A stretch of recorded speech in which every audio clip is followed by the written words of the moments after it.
went through a really messy divorce, and it really affected me both physically and mentally. Put on 3 stone in the space of 6 months. Then I went to the doctors and they advised me that I should really stop celebrating.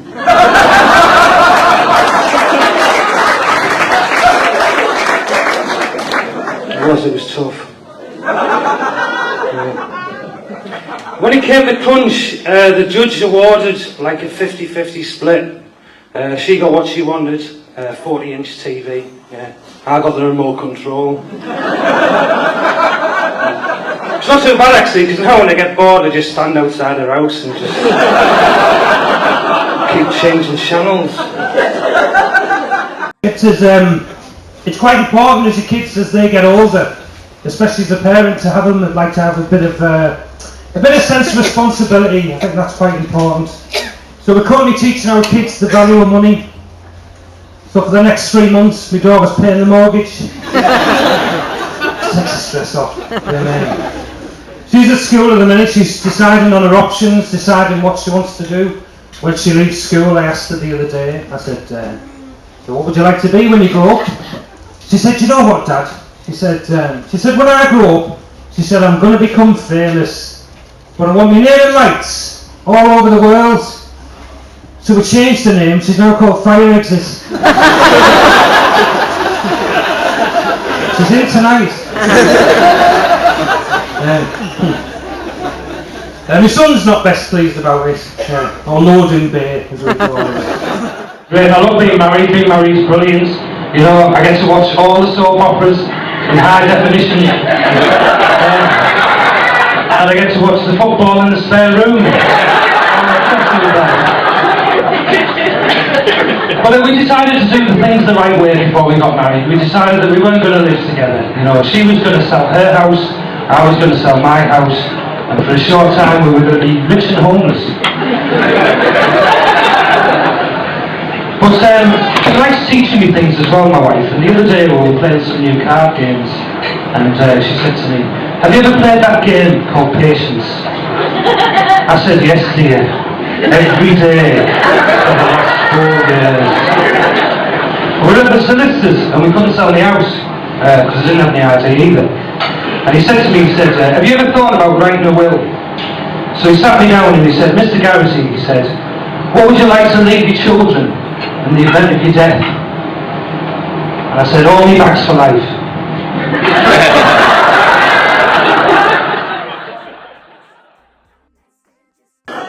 I see on the news that David Cameron's been on the news.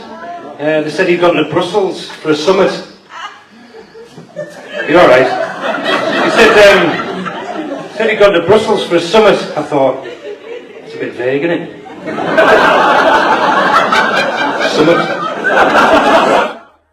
So I am from the town of Middlesbrough, which is based within the northeast. Around about 10 years ago, I don't know if you know this, but we were featured on a programme, Channel 4 programme called Location, Location, Location.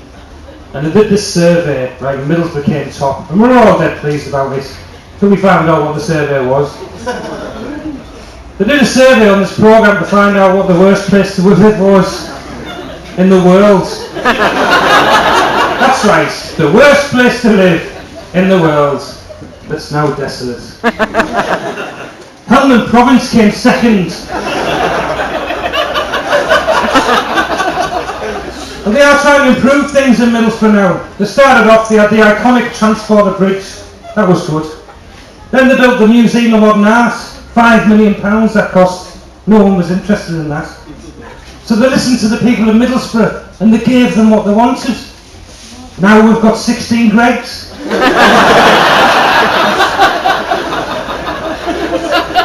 But the one thing I do like about Middlesbrough, there's a couple of facts that you may not know about Middlesbrough. You probably do actually, because you are from Middlesbrough. But Middlesbrough, of course, is famous for the invention of the Parmo. What a quality dish that is. Start selling them now in Asda. I don't know if you've seen them. They do their own brand. It's got a big warning sticker on though about obesity. It says, "Warning, this product contains 2,600 calories in every bite." But it is part of our 5 a day where we come from, the Parmo, along with the kebab, a curry and an Indian. I know what you're thinking, that's only 4, right? right? But let's not forget the Happy Meal for the kids. You know, you can always tell if a woman from Middlesbrough's on a diet, because she'll just order half a pound more.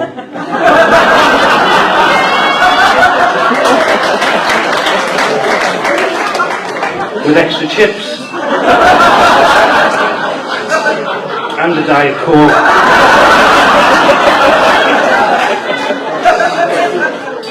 But this is not my normal job. I normally work as a benefit fraud investigator. Alright. Sorry, joke, it's my job.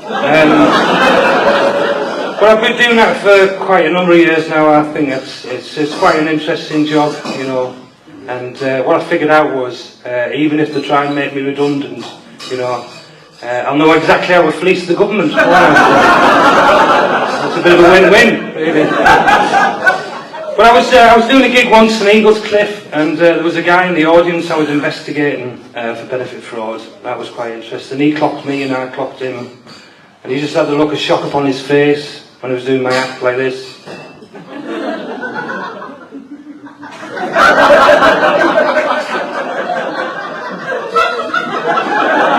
Must have suddenly dawned on him the lens would go to catch a benefit thief.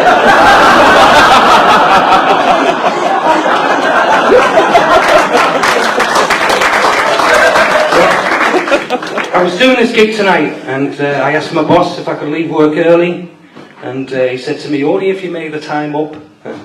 So I said, it's 15:20.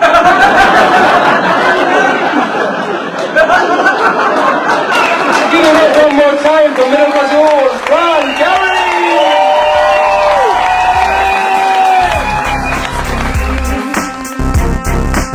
That's why you know you should be